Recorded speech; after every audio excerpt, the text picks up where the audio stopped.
आपके चैनल के सभी दर्शकों को मैं धन्यवाद देना चाहता हूँ। और जैसे आपने कहा कि इंटरनेशनल बुद्धिस्ट नेटवर्क पर आपकी नियुक्ति हुई है, इस क्या फील करते हैं? तो आपको बता दूं कि मैं इंटरनेशनल नेटवर्क का पहले भिक्खू विंग का प्रेसिडेंट था और मेरे कार्य प्रणाली को देखते हुए जिस तरह से मैंने इंटरनेशनल नेटवर्क के संदर्भों में पूरे भारत में शाखाएं निर्माण करने का जो आश्वासन दिया है, तो इसी चलते बुद्धिस्ट इंटरनेशनल नेटवर्क संघ नेटवर्क का मुझे 6 तारीख को राष्ट्रीय प्रभारी नियुक्ति किया गया है। मुझे खुशी होती है कि इंटरनेशनल नेटवर्क के राष्ट्रीय संरक्षक माननीय वामन जी मेश्राम ने मेरे ऊपर इतना भरोसा विश्वास दर्शाया है। मैं उनके विश्वास को, उनके भरोसे को आगे बढ़ाने का काम करूंगा और बहुत जल्दी बोधगया में जाने के बाद पूरे भारत भर में बुद्धिस्ट इंटर नेटवर्क की शाखाएं खोलने का प्रयास करूंगा। उनकी नियुक्ति करने के बाद ही जगह जगह शाखा ओपन करके बुद्धिस्ट नेटवर्क अधिक से अधिक बढ़ाने का प्रयास करूंगा। बिल्कुल मुझे जानकारी है कि जब ये बुद्धिस्ट इंटर नेटवर्क का निर्माण हुआ है तो उसके कुछ साल पहले मुझे इस नेटवर्क का भिक्खू संघ की जवाबदारी दी थी और अभी तो ये पूरा भारत में फैला हुआ है। अभी हम लोग पूरा इंटरनेशनल में भी जाना चाहते हैं क्योंकि बोधगया एक इंटरनेशनल प्लेस है, पूरे देश के लोग रहते हैं। तो महावस्थाई को मैं अभी जाने के बाद Sri Lanka, Thailand, Cambodia, Vietnam, Bhutan कई देश के भिक्षुओं को इस इंटरनेशनल नेटवर्क में जोड़ने का प्रयास करेंगे और पूरे भारत में शाखाएं खोलेंगे, स्टेट वाइज शाखा खोलेंगे, राज्य वाइज शाखा खोलेंगे, जिला वाइज शाखा खोलेंगे, तालुका वाइज शाखा खोलेंगे, ब्लॉक वाइज शाखा खोलेंगे और पूरे भारत में बुद्धिस्ट इंटरनेशनल नेटवर्क की शाखाएं निर्माण करने का प्रयास करेंगे। अभी ये जो मुद्दा है ये अलग है। आपको मैं बता दूं कि 1891 में श्रीलंका से जो अनागारिक धम्मपाल आए थे बोधगया के दर्शन के लिए, उन्होंने वहाँ पर हाल देखा। वो हाल देखकर उनके आंखों से आंसू बह गए, आंसू आ गए आंखों में कि इतना बड़ा बुद्ध का पवित्र स्थल है और यहाँ पर इस तरह से वातावरण किया जा रहा है। तो उन्होंने उसी वक्त संघर्ष किया था और वो संघर्ष जारी रहा जहाँ तक उन्होंने देश विदेश के लोगों को भी आह्वान किया था कि जितने भी लोग भारत के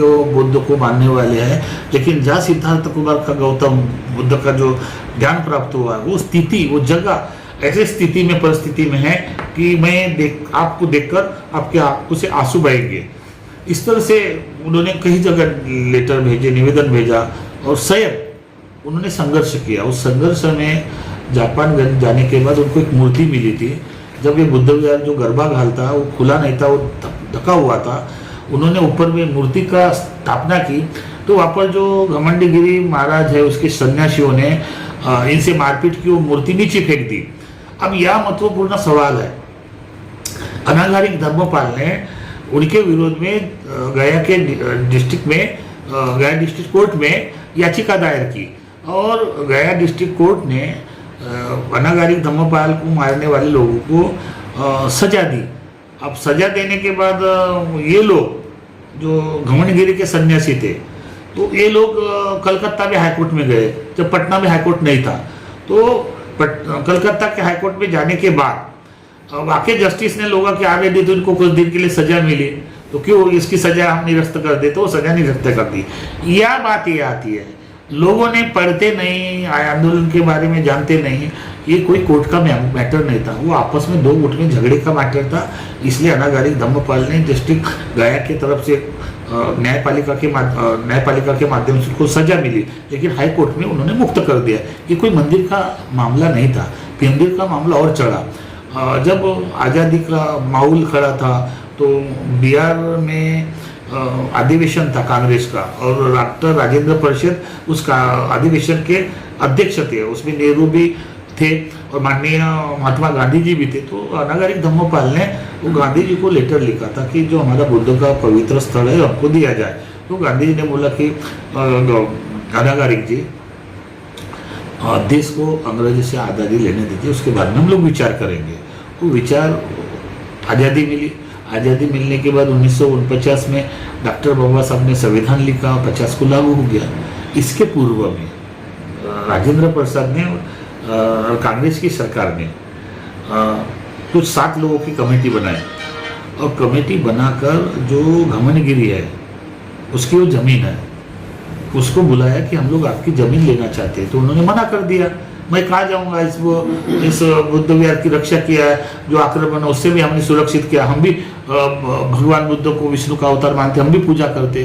तो उन्होंने क्या किया कि फिर एक 1949 के एक्ट कायदा निर्माण किया 1949 का, जिसको कहते हैं महाबोधि महाविहार प्रबंधन अधिनियम 1949। उस कायदे के अनुसार 4 हिंदू रहते हैं, 4 बौद्ध रहते हैं, और जिला गया का जो कलेक्टर है वो हिंदू रहना चाहिए, और वही ISS रहना चाहिए, और वो विहार का चेयरमैन होता है। अब यह बात आती है कि बुद्ध विहार बुद्धों का है और बहुमत हिंदू का है, ठीक है ना। तो ये एक्ट के अनुसार अभी तक चलता रहा है। फिर 92 में 1992 में बंते ससाई जी, जैसे अनागारिक धर्मपाल बाहर के थे तो बंते ससाई जी भी बाहर के हैं। तो उन्होंने 92 में ये आंदोलन शुरू किया, उसका नाम दिया है अखिल भारतीय महाबोधि महाविहार मुक्ति आंदोलन समिति। उस समिति के तहत वो प्रेसिडेंट रहे। बंते प्रज्ञाशील थे, बंते ज्ञानेश्वर जी थे, उस वक्त बंते आनंद जी थे, बंते जो अभी कल 6 तारीख को जो बिजन बाग में कार्यक्रम करुणाकर भत्ते जी थे, उस कार्यक्रम के हिस्सा हम भी थे। तो वो ये आंदोलन इसलिए किया गया कि 1949 का एक्ट बदलकर पूरा बहुमत बुद्धों को मिलना चाहिए, इसलिए आंदोलन किया। आंदोलन इतना तेज हुआ, अभी तो सोशल मीडिया है, सारी खबर मालूम होती है, उस वक्त सोशल मीडिया नहीं था। फिर भी मैंने ये आंदोलन देखा कि 5 लाख लोगों तक लोग आए, बिहार में आए, बोध गया में आए, पटना में आए, दिल्ली में आए, नागपुर में आए, हर जगह जगह लोग आंदोलन में इकट्ठा हुए। यहाँ तक 18 महीना आंदोलन चलता रहा, केंद्र सरकार बिहार सरकार। तो 98 में बिहार में लालू प्रसाद यादव की सरकार थी। तो लालू प्रसाद यादव की सरकार ने देखा कि आंदोलन उग्र हो रहा है, तेज हो रहा है, तो ये लोगों को बुलाया, बंते ससाई को बुलाया, बंते ज्ञानेश्वर जी को बुलाया, बंते प्रज्ञाशील को बुलाया, और इन लोगों को बोला कि आप एक काम कीजिए, आप मैनेजमेंट कमेटी में जाइए, आपको मैं मेंबर बनाता हूँ। यह बात समझने की है कि जब आप आंदोलन कर रहे थे 1949 का एक्ट बदलने के लिए, तो आपको उस एक्ट में जाने की कोई जरूरत थी क्या? इन्होंने ये देखा कि नहीं, हमको पद मिल रहा है, तो ये लोग 1949 के एक्ट में गए, मेंबर बने। इतना ही नहीं, ये सच्चाई बता रहा हूं मैं, इतना ही नहीं, तो जो वर्तमान में अभी बनते प्रज्ञाशील जी जो आकाश लामा से आंदोलन में बैठा है, वो 6 साल कमेटी में सेक्रेटरी रहा, मॉन्किंग चीफ रहा, सुप्रिंटेंडेंट रहा 6 साल तक। इतना ही नहीं, तो भंते ससाई जी, अटल बिहारी वाजपेयी की सरकार थी, उस वक्त माइनॉरिटी के मेंबर बने। और ये जो आदमी 6 साल तक सचिव रहा। तो मेरा ये मानना है आंदोलन एक्ट को बदलने के लिए किया जा रहा था कि उसमें पद लेने के लिए किया रहा था। उस वक्त मैंने बोला था कि ये मेंबरशिप मत करो, अगर उस वक्त ये मेंबरशिप नहीं लेते तो उसी वक्त महाबोधि और बुद्ध को अमेंडमेंट करने के लिए तैयार थे लालू जी, लेकिन उन्होंने बताया, इन्होंने मान लिया। अब फिर 24 साल बाद बनते प्रज्ञाशील जी 2 साल हुए जो आकाश लामा का ऑल इंडिया बुद्धिस्ट फार्म निर्माण करके उनके साथ 17-12 सितंबर से बोध गया में आंदोलन कर रहा है। तो क्या समाज के लोग विश्वास करेंगे? क्या हमारे जैसे, मैं उस आंदोलन का हिस्सा हूँ, मैं 13 दिन जेल में रहा हूँ, मैं जानता हूँ क्या हो रहा नहीं क्या। मैं महाराष्ट्र का हूँ लेकिन बिहार का हुआ, मैं बिहार में रहता हूँ, क्या आंदोलन से समस्या का हल होगा? इसीलिए हमारा समाज को गुमराह करने का प्रयास हो रहा है। आंदोलन के नाम से धंधा और चंदा हो रहा है, आंदोलन के नाम से आंदोलन हो रहा है। आंदोलन नहीं हो रहा है महाविहार मुक्ता के लिए, वो नियुक्ति के लिए आंदोलन हो रहा है। क्या कभी आपने पूछा जो अभी वर्तमान में विधायक दास थे, वो आए हैं, अपने आप को अम्बेडकर कहते, इन्होंने स्वयं बीटीएमसी में लेटर लिखा कि मुझे मेंबर बनाया जाए? क्या आकाश लामा से आपने पूछा कि भाई कभी भी आपने मेंबरशिप के लिए कोई लेटर नहीं दिया, और लेटर नहीं भी दिया है तो यह काला कानून बदलने तक आप कोई मेंबरशिप नहीं लेंगे, ऐसा लिखित रूप से लेटर दे रहे हैं? कैसे विश्वास करेंगे? जो लोग आंदोलन के नाम से जुड़े हैं, कुछ भिक्षु आकाश लामा से केवल पैसा चंदा इकट्ठा करने के लिए, हम मार डालेंगे, काट डालेंगे, बौद्ध गया खाली करो, हमारे पास तलवार है, ब्राह्मणों को भगाएंगे, हिंदुओं को भगाएंगे, ये भिक्षुओं की भाषा है आंदोलनकारी की। आप वाकई बुद्ध गया के लोग हैं, मेरे साथ रहते हैं, सर जाति धर्म के लोग हैं। तुम तो बाद में आते हो, साल में एक बार आते हो, रोज मंदिर में आते हैं पूजा के लिए, आपसे ज्यादा वो बुद्ध के विचार मानते हैं, और आप उसके भावनाओं को ठेस पहुंचा रहे हैं, आप उसके दिल को तोड़ रहे हैं, नफरत पैदा कर रहे हैं, गलत भाषा का प्रयोग कर रहे हैं, उन्माद, आपके गलत भाषा से उन्माद पैदा कर रहे हैं। वो लोग हमको बोल रहे हैं कि भंते जी ये भिक्षु है, ये भिक्षु है, ये भिक्षु की भाषा है। तो हमने अपने माध्यम से यहाँ के लोकल लोगों को समझाने का प्रयास किया है, ये आंदोलनकारी की भाषा नहीं है। ये दोनों समाज में तनाव निर्माण करने वाले जो भिक्षु है, उसको भी हमने गवर्नमेंट से, डीएम से बात की है, इनके ऊपर जरूर कानून कार्रवाई की जाए। आज नागपुर में प्रोटेक्ट हो रहा है, शांति मार्च हो रहा है, क्रांति मार्च हो रहा है, जगह जगह प्रोटेक्ट हो रहा है कि करो, तो क्या तुम्हारे प्रोटेस्ट करने से महाबुद्ध विहार मिल जाएगा यहाँ से? हाँ, ये केवल हो सकता है सरकार के संज्ञान में लाने के लिए, अच्छी बात है, मैं स्वागत करता हूँ, अभिनंदन करता हूँ, लेकिन ये व्यक्तिगत प्रसिद्धि पॉपुलैरिटी के लिए हो रहा है।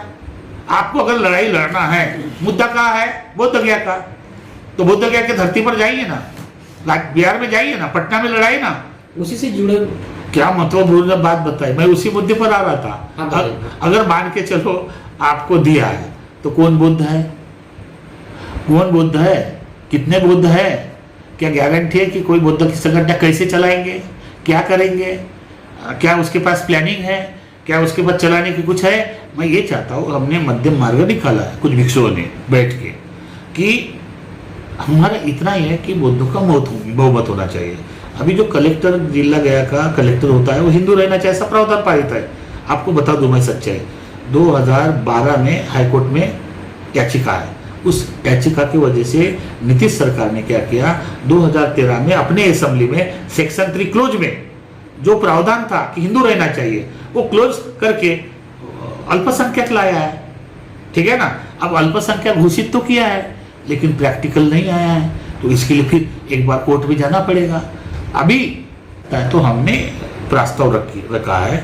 अभी माननीय रामदास जी आठवले आए थे, अपनी माता जी के स्मृति दिन के अवसर पर 3 दिन रुके, उन्होंने जो आंदोलन कर रहे, प्रोटेस्ट कर रहे, वहाँ पर भी भेंट दी, उनको भी अपने तरफ से कुछ दान दिया, भिक्षु संघों को भी दान दिया, और नीतीश को मिले, और हमने भी मेमोरेंडम दिया नीतीश सरकार को कि एक प्रस्ताव ऐसा है कि हमारा कलेक्टर जो है दिया गया का, वो कलेक्टर कार्यवाही कलेक्टर कर दीजिए, लेकिन चेयरमैन वो बुद्ध का चेयरमैन बुद्धिस्ट होना चाहिए। दूसरी बात, 4 बुद्ध तो रहेंगे, लेकिन उसमें मोंक किंचित बुद्धिस्ट होना चाहिए, तो बहुमत ऑटोमेटिक हो जाएगा। हाँ, और इस तरह का प्रस्ताव नीतीश जी को देंगे तो नीतीश मान्य करेंगे। लेकिन आप इस तरह से गाली गलौज करके उसके राज्य में उन्माद खड़ा करने के तैयारी से आए हो, तो उनके भी तो भावना को ठेस पहुंचे हैं। हाँ, मैं चाहता हूँ कि ये मामला राजकीय मामला है, राजकीय मुद्दों का है, उन्होंने भी कहा, लेकिन आप हठधर्मी से बैठे हुए हैं। 5 लाख लोग रहेंगे, 10 लाख लोग रहेंगे।